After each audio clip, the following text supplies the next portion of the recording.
Continuando, de 1493 a 1591, a gente tem o Paracelsus, o auto-intitulado Paracelsus, médico alquimista suíço. Ele foi um pouquinho mais além, evaporou a urina dos diabéticos.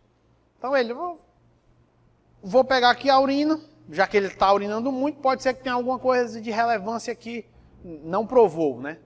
Aí ele falou, vou evaporar, vou colocar numa panela e vou esquentar até sair o líquido, em termos de vapor, e deixar o sólido.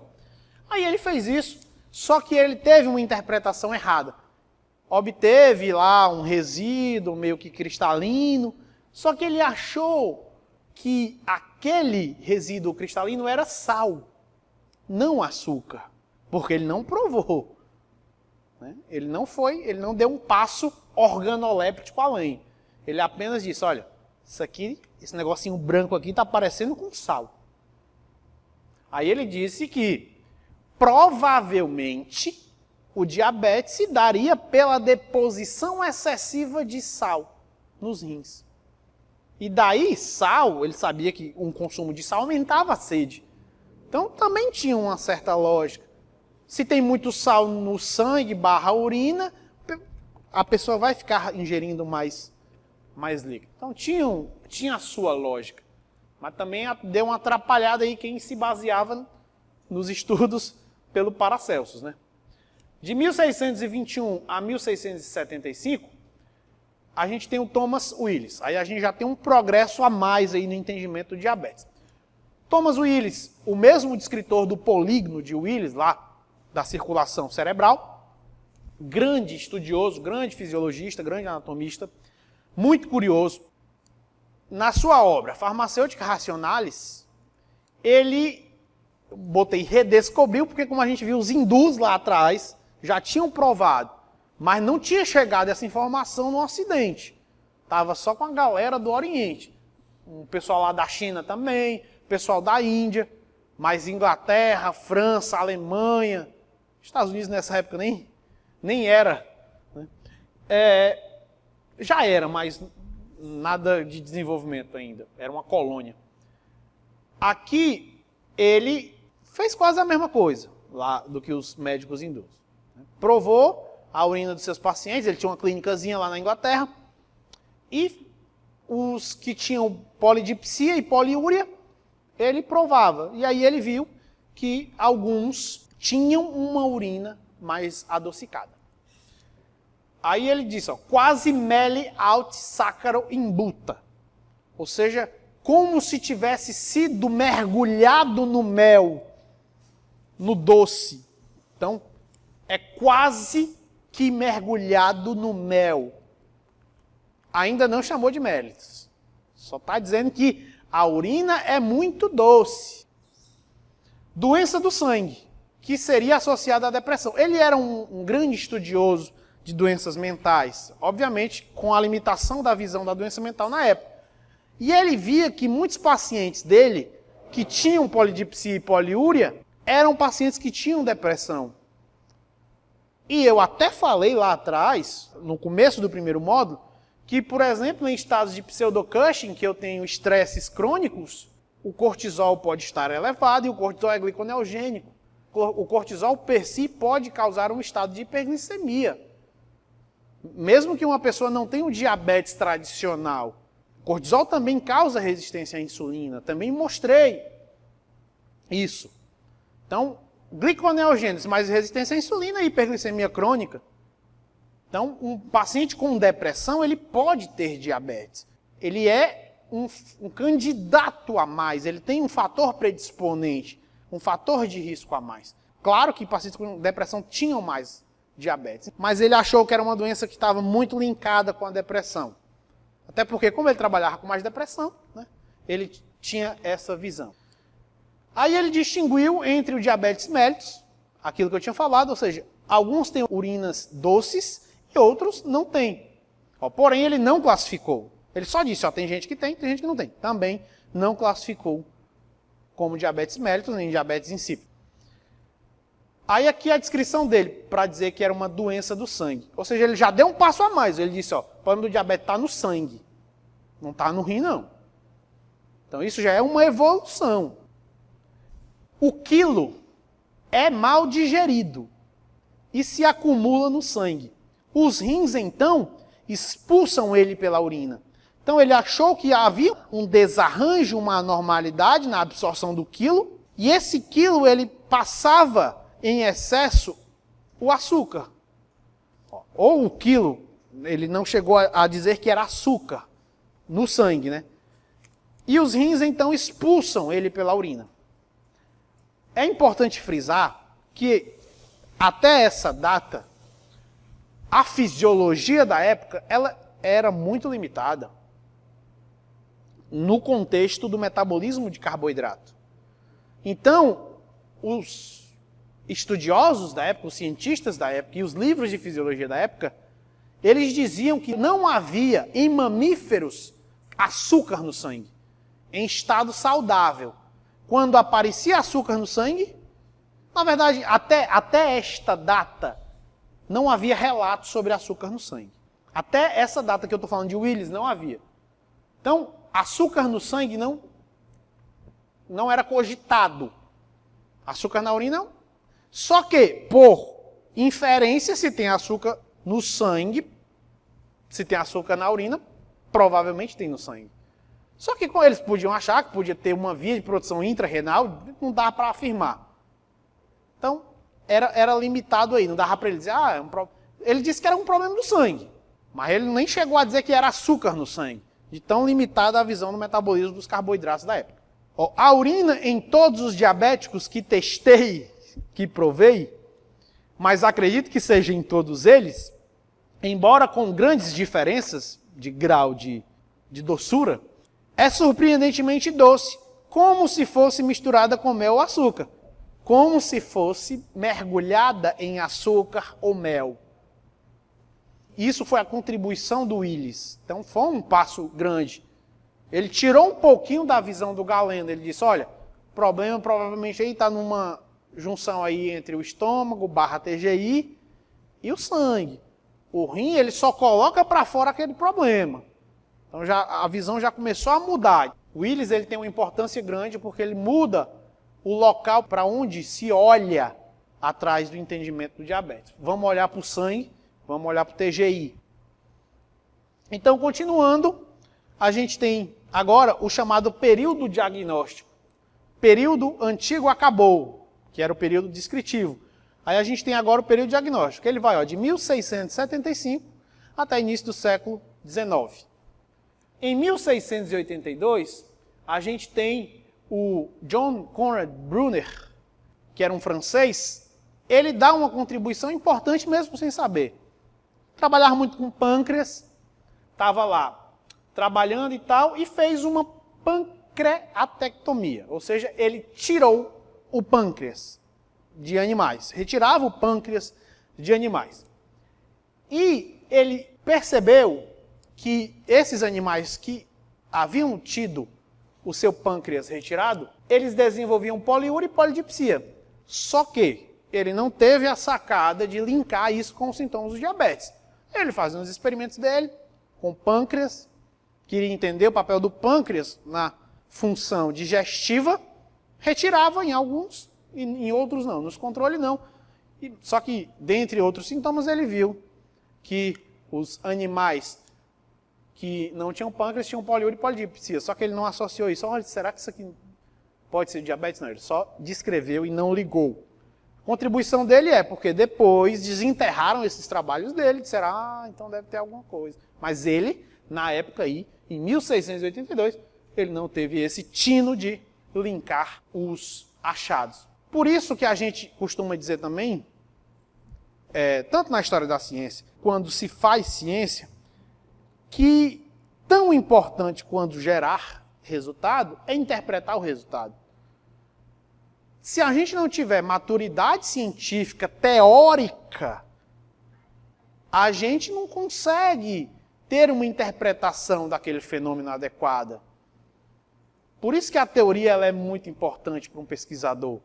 Tem muita gente que só quer pesquisar, só quer se concentrar na parte prática, mas aí ela fica um técnico muito bom, ou seja, eu posso fazer um experimento com maestria, mas na hora de interpretar eu não tenho robustez, eu não tenho bagagem para interpretar.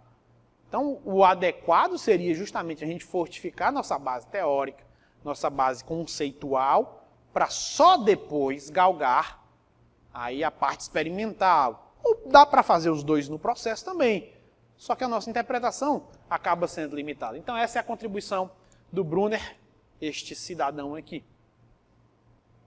Continuando, em 1776, a gente tem o Matthew Dobson. O Dobson também fez uma contribuição muito importante na história de diabetes. Foi um médico fisiologista lá, inglês, Liverpool. Na observação dele, experimentos e observações sobre a urina em diabéticos, ele viu que não só na urina, como o Willis tinha descrito, havia açúcar. Ele descreveu que no sangue do diabético também havia, semelhante a açúcar mascavo. Lá na obra dele ele colocou. Então ele descobriu a hiperglicemia. Ele disse, olha, problema do diabético, como o Willis disse, provavelmente está no sangue. Porque o sangue do diabético é doce, assim como a urina também é doce. Ele ferveu a urina, verificou a existência de açúcar também, e ele comprovou a glicosúria, porque o Willis, ele só provou. Ele fez alguns testes e disse, olha, isso aqui é açúcar. Entendeu a diferença? O Willis, ele só provou, ele disse, é doce como mel. Como se tivesse sido mergulhado em mel ou açúcar. O Dobson, ele ferveu, extraiu, fez uns reagentes lá e disse, olha, isso aqui é tipo açúcar mascavo, isso aqui é um tipo de açúcar. Agora, se é glicose, não, ainda não. Só disse que é açúcar. Então ele comprovou a glicosúria. Os outros indicaram a glicosúria. Ele comprovou, ele atestou, não, é realmente açúcar. Porque poderia não ser. Ressaltou o caráter sistêmico da doença. Então ele comprovou aí o que o Willis estava dizendo, descartando o pensamento do Galeno. O rim como foco patogênico. Então foi mais um avanço também importante no entendimento do diabetes. Em 1778, aí a gente tem o Thomas Cowley, também deu uma contribuição muito importante.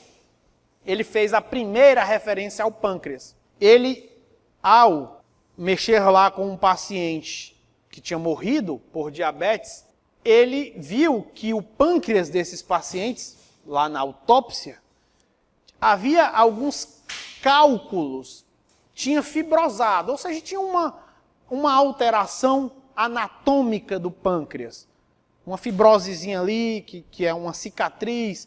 Então ele disse, olha, o pâncreas de alguns pacientes diabéticos, ele não tá legal não. Obviamente que ele não chegou a dizer, olha, então diabetes é causada por problema no pâncreas. Mas eles têm alguma ligação. Então ele foi o primeiro autor que fez referência ao pâncreas. De 1710 a 1790, a gente tem o William Cullen, também que deu uma certa contribuição.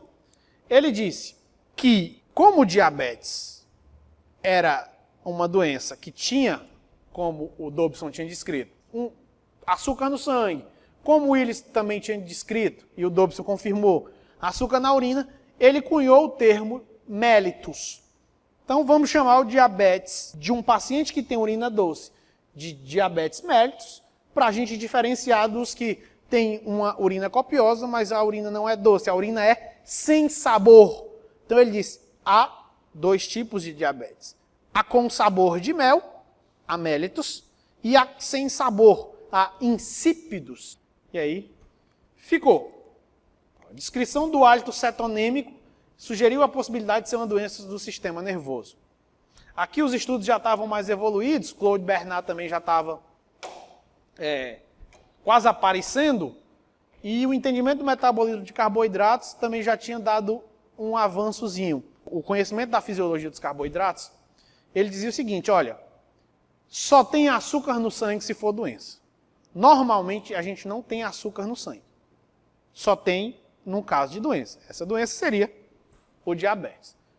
Então, não era normal uma pessoa ter açúcar no sangue. Quem diz que, olha, mamíferos têm açúcar no sangue, em qualquer momento, foi o Claude Bernard. Um experimento até que ele fez várias coisas, não foi só dizer que tinha açúcar, descobriu o glicogênio. Descreveu as funções do glicogênio em 1800 e pouco. Entendeu? Então ele diz quase tudo que a gente sabe hoje sobre o glicogênio. Obviamente não do ponto de vista de via de sinalização e tudo, mas do ponto de vista conceitual e descritivo, ele afirmou quase tudo, como a gente vai ver. Então, ele sugeriu a possibilidade de ser uma doença do sistema nervoso. E ele descreveu esse hálito cetônico, cetonêmico. Continuando, em 1796, a gente tem o John Rollo. John Rollo, em inglês John Rollo, também fez uma contribuição muito grande para o diabetes. Uma das maiores contribuições até aí, como a gente vai ver. Cirurgião militar escocês, primeira abordagem racional à dieta. Foi ele que disse assim, olha, vamos fazer uma dieta restritiva.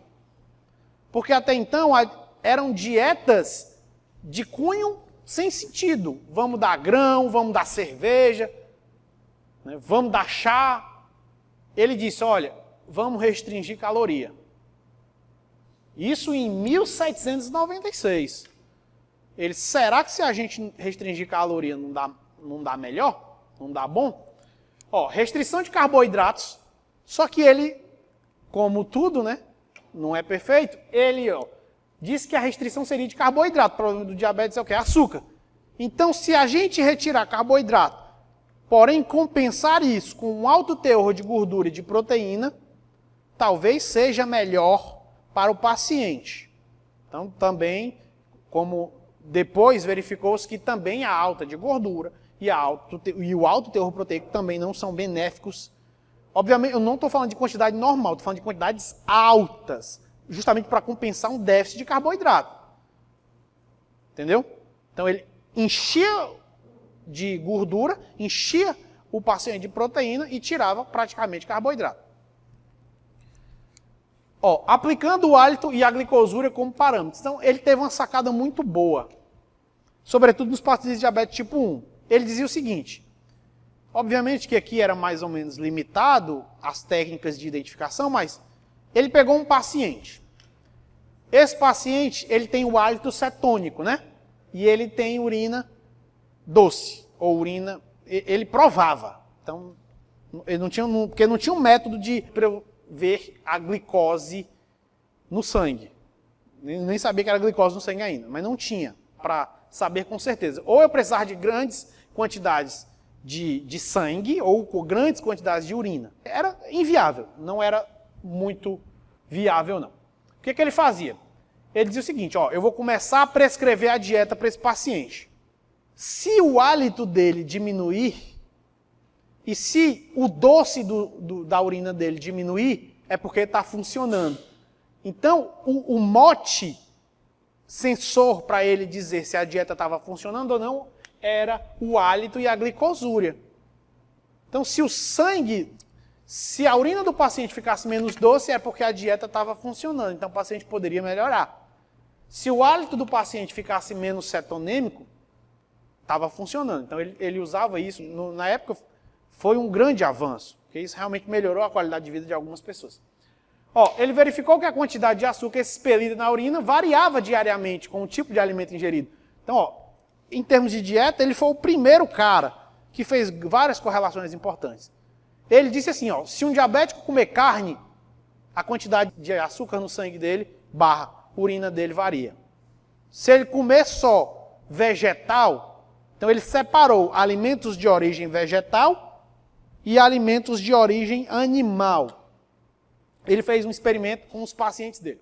Aí ele disse, os materiais de origem vegetal, pães, grãos e frutas, eles aumentam o nível de glicosúria. Já os materiais de origem animal, carne, por exemplo, diminuíam a glicosúria. Então ele prescrevia, sobretudo, dietas ricas em carne. Porque ele achava que o problema do diabético era um mau processamento dos insumos vegetais. Então, o paciente com diabetes, ele não consegue processar um pão, um grão, uma fruta de maneira adequada. Ele fez isso empiricamente. Dava fruta, dava pão, dava carne e ficava lá, testando a urina. E ele viu que realmente variava. Acreditava que o problema estava no TGI, pois concluiu que o açúcar era formado no estômago e a partir dos vegetais. Então, ó, e ele reproduzia o que a época dizia: animal não tem açúcar no sangue. Então, se você come uma coisa de origem animal, seu sangue não vai ter açúcar. Só vai ter açúcar no seu sangue em dois contextos. Primeiro, se você tiver diabetes. Segundo, se você ingerir grandes quantidades de comida de origem vegetal. Era o conhecimento sobre o metabolismo dos carboidratos que tinham na época.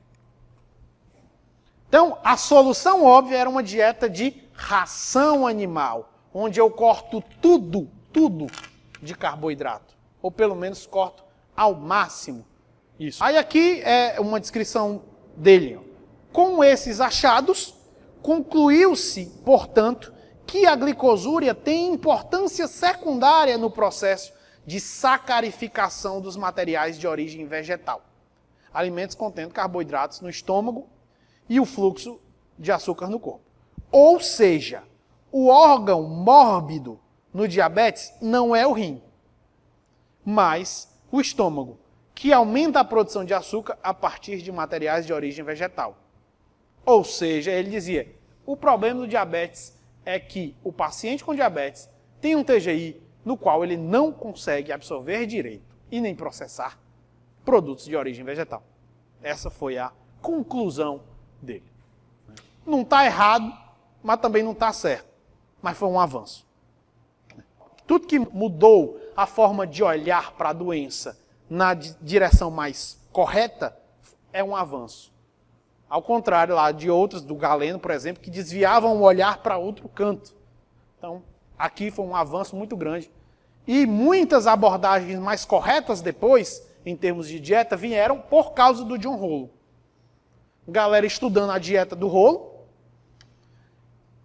Disseram, não, vamos testar aqui, não, vamos tirar um pouquinho mais de gordura. E aí, ele foi o grande pai da dieta como terapia para o diabetes. Este indivíduo aqui, John Rolo.